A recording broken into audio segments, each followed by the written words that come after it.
कहानी है रामपुर गांव की, जहां के मर्द महिलाओं को हमेशा नीचा दिखाने की कोशिश में रहते। अरे अभी तक खाना नहीं आया, क्या मुझे एक और शादी करने की जरूरत है? नहीं जी नहीं, ऐसा मत करना, वरना मैं कहाँ जाऊंगी।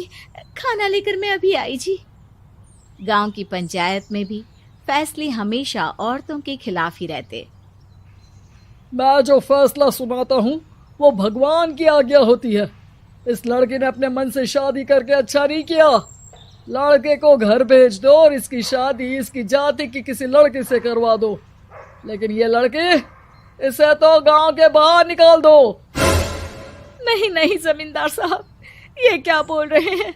ऐसा नहीं हो सकता। मेरी बेटी मासूम है, इसे अच्छे बुरे की समझ नहीं है। अरे कहाँ जाएगी ये बेचारी? कहाँ जाएगी? इतनी चिंता है तो पूरे परिवार का गांव निकाला कर देते हैं। बेचारे पूरे बसे बसाए परिवार को गांव छोड़ना पड़ता है। चाहे जो हो, अगर बेटियों को कंट्रोल नहीं कर सकते तो गांव में रहने का कोई मतलब नहीं है। यहाँ औरतों को दब कर रहना होगा। कोई भी अपने हिसाब से कुछ नहीं कर सकता, सब ईश्वर की मर्जी से ही होगा। तभी गांव का एक आदमी दौड़ा दौड़ा आता है। सरपंच साहब, जमींदार साहब, वो कालिया है ना, उसकी बेटी पढ़ने के लिए शहर जा रही है। अच्छा, ये कब हो गया? और कालिया की हिम्मत कैसे हो गई ऐसा करने की? लेकर आओ उसे और उसकी बेटी को। बस फिर क्या था, हाजिर हो जाते हैं कालिया और उसकी बेटी सरपंच के सामने। और कालिया, ये क्या सुनने में आ रहा है? बेटी को इंजीनियर बना रहा है तू?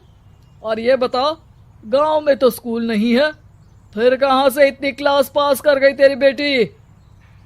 राधा, जो कि कालिया की बेटी है, उसे लगता है कि सरपंच उसकी तारीफ कर रहे हैं। सरपंच जी, मैंने ऑनलाइन पढ़ाई की है, डिस्टेंस लर्निंग से। सभी में मैंने अच्छे नंबर पाए हैं, जिसे देखते हुए शहर की इंजीनियरिंग कॉलेज में मुझे स्कॉलरशिप मिली है। वाह जी वाह, क्या होती है ये? पहले तो ये बताओ, फिर आगे की बात करते हैं।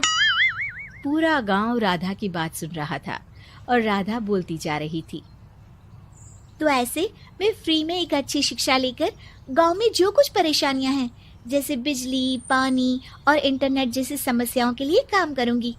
मैं गांव को शहर से जोड़ने के लिए पुल का निर्माण करवाने का प्रस्ताव रखूंगी। मुझे पूरी उम्मीद है कि जल्द ही हमारा गांव भी तरक्की की राह पर चल पड़ेगा। राधा की बात सुनकर सारे गांव वाले ताली बजाने लगते हैं। सरपंच को समझ नहीं आता कि वो क्या करे।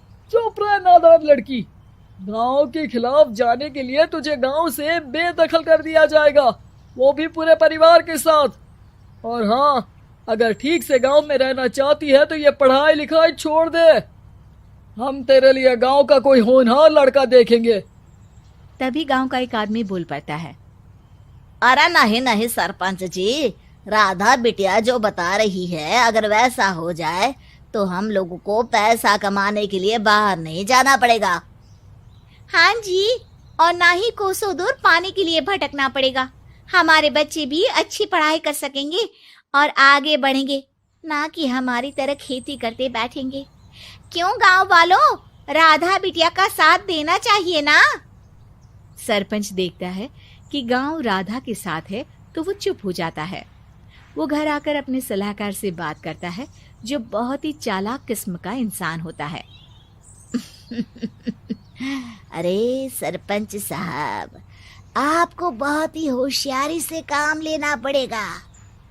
एक बार गांव तरक्की कर गया, यहाँ के बालक पढ़ लिए तो कोई ना पूछेगा आपको।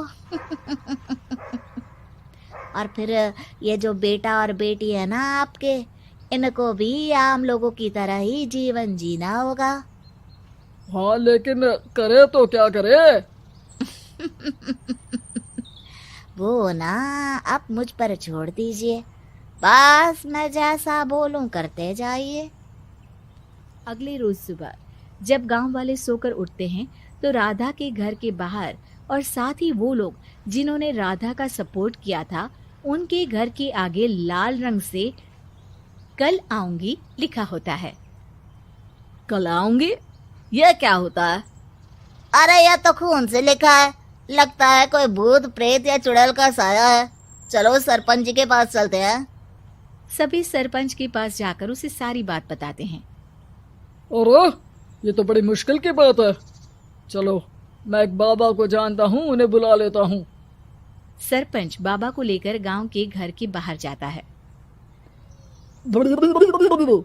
ओहो, तो ये वो चुड़ैल है जो उन लोगों को निशाना बनाते हैं जो गांव को बदलने का सपना देखते हैं। वो गांव को ऐसे ही संपन्न देखना चाहती है, वो नहीं चाहती कि कोई बाहरी यहाँ का कायाकल्प करे। क्या तुम लोगों में से किसी ने गांव को बदलने की सोच रखी है? तभी राधा की माँ रोते रोते आती है। मेरी राधा घर से गायब हो गई है। अरे कोई तो बचाओ, मेरी बच्ची कहाँ गई?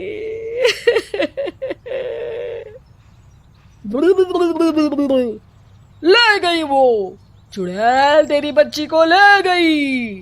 अब वो उसे श्रापित करके छोड़ेगी, उस पर चुड़ैल का साया हो जाएगा। तभी बुरी सी हालत में राधा भी वहां आ जाती है। उसके बाल चुड़ैल की तरह फैले होते हैं और कपड़ों में खून लगा होता है। सभी राधा को देखकर डर जाते हैं। माँ, पता नहीं मुझे कौन उठा कर ले गया था। अरे दूर दूर हो जा चुड़ैल, अब हम लोग इस गांव में नहीं रुकेंगे। अरे कैसे बातें कर रहे हैं आप? कल तो आप मेरे भरोसे गांव का हुलिया बदलने, अपने बच्चों को पढ़ाने और तरक्की उन्नति की बात कर रहे थे, तो आज क्या हो गया आपको?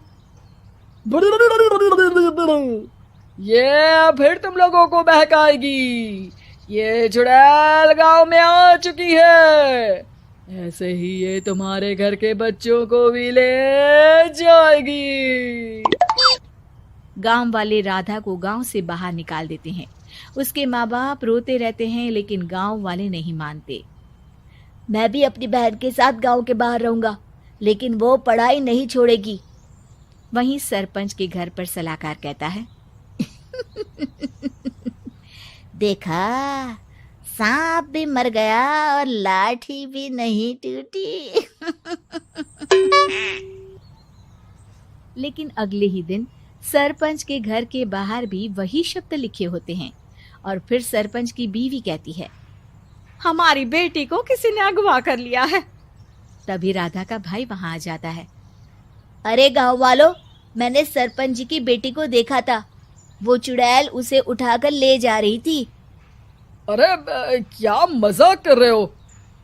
नहीं नहीं सरपंच जी, आप नहीं जानते। वो चुड़ैल अब आपकी बेटी में आ जाएगी, जैसे राधा के अंदर आ गई थी। तभी सरपंच की बेटी वैसी ही हालत में वहां आती है जैसे राधा आई थी। पापा, पता नहीं कैसे मैं गायब हो गई थी। चुड़ैल, इसके अंदर भी चुड़ैल का साया है, मारो इसे। अरे नहीं नहीं, इसे भी राधा के पास गांव के बाहर ही भेज दो। अरे चुप रहो, मेरी बेटी कहीं नहीं जाएगी और चुड़ैल बुड़ैल कुछ नहीं होता है। अरे कैसे बात कर रहे हो सरपंच जी? आप तो बोल रहे थे कि आपका फैसला भगवान का ज्ञान होता है, तो अपने पर बात आई तो अब आप ऐसे बोल रहे हैं। अरे ना ना ना, आपको अपनी बेटी को त्यागना ही होगा। अरे बुलाओ बाबा को। राधा का भाई बाबा को ले आता है, जिसे अब गांव वालों के डर के कारण सच बोलना पड़ता है। मैं कोई बाबा नहीं हूँ, मैं तो मोची था। ये सलाहकार महोदय ने मुझे कहा था एक्टिंग करने को। अब वो मुझे पैसे देने वाले हैं। अब मुझे माफ कर दो। गलती हो गई, मुझे माफ कर दो। तभी वहां राधा आ जाती है। देखा सरपंच जी, जब गांव के बच्चे साक्षर होंगे तो आप जैसे लोगों की चालाकी नहीं चलेगी।